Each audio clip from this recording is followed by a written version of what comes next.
ना गावसोरसो बुंना लानाय दा रायजोफ्रासो जिहेतु भटखौ होगोन बुंना लाबाबोथ' जानाय नङा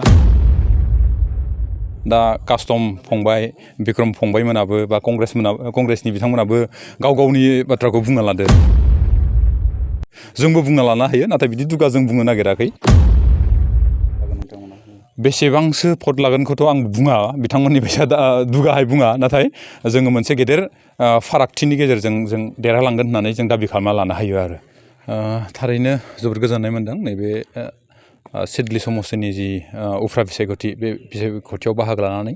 गोबाव समनिफ्रायनो जोंनि दोलोनिफ्राय बा NDA-निफ्राय गुबुन गुबुन आफादफोरा BJP AJP आरो जों UPPL-आ फोसावदिंनाय हाबाफारिखौ सालायबाय थादों आं इनचार्ज हिसाबै गोलैदोंमोन निसिमा समस्टियाव दिनै नैबे जायगायाव दंफैयो आङो गिदिंनानै मोनबाय जों गुबुन गुबुन हारिनि सुबुंफोरनि गेजेरावबो गिदिंदोंमोन गोबाव जाबाय गिदिंबाय थानाया बेयाव सुबुंफोरा बा ससियेल मिडियायाव जेरैबायदि सावरायबाय थादों बिदि थासारिखौ जों बेहाय मोननो हायाखै नाथाय बेयाव मोननो हादों जे बैयाव सावरायबाय थानाय थासारिफोरनिख्रुइ एकदम मोजांसिन गोख्रों मोनसे समाजारि जिखिनि सांग्रांथि बे सांग्रांथिखौ जों नुनो मोनदों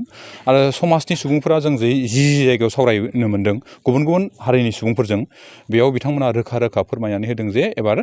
उफ्रा बिसायख'थियाव जोंनि मानगोनां निर्मल कुमार ब्रह्मखौनो माने NDA-नि बिजाथिखौनो जों अरायसमबो हेफाजाब होबाय थागोन होननानै जों जेसेबांखिनि बिसायख'थिनि जि फोसावदिं बाहागो लादों बे बाहागो लानायाव जों नुनो मोनदों रायजो राजाफोरनि जिखिनि सांग्रांथि बेखौ कंग्रेस दोलोआ 70,000 आरो BPF दोलोआ 80,000 भटआव देरहागोन होननानै गावसोरखौ बुंथिबाय थायो बिथांमोना गावसोरसो बुंना लानाय दा रायजोफ्रासो जिहेतु भटखौ होगोन बुंना लाबाबोथ' जानाय नङा दा कास्टम फंबाय बिक्रम फंबायमोनाबो बा कंग्रेसनि बिथांमोनाबो गाव गावनि बाथ्राखौ बुंना लादो जोंबो बुंना लानो हायो नाथाय बिदि दुगा जों बुंनो नागिराखै नोंथांमोना निस्सय मोनफ्रोमबो आफाद बि कंग्रेसनि आफाद बा BJP आफाद बा जोंनि NDA आफादफोरनि सावरायमेलाव बा सांग्रांथि मेलाव नोंथांमोना निस्सय बाहागो लादो बे बाहागो लानायफोराव नोंथांमोना नुनो मोनगोन जे रायजोफोरा सोरखौ बांसिन सहाय सहयोग खालामदों आरो बबे मिटिङाव जेसेबां मानसि जादों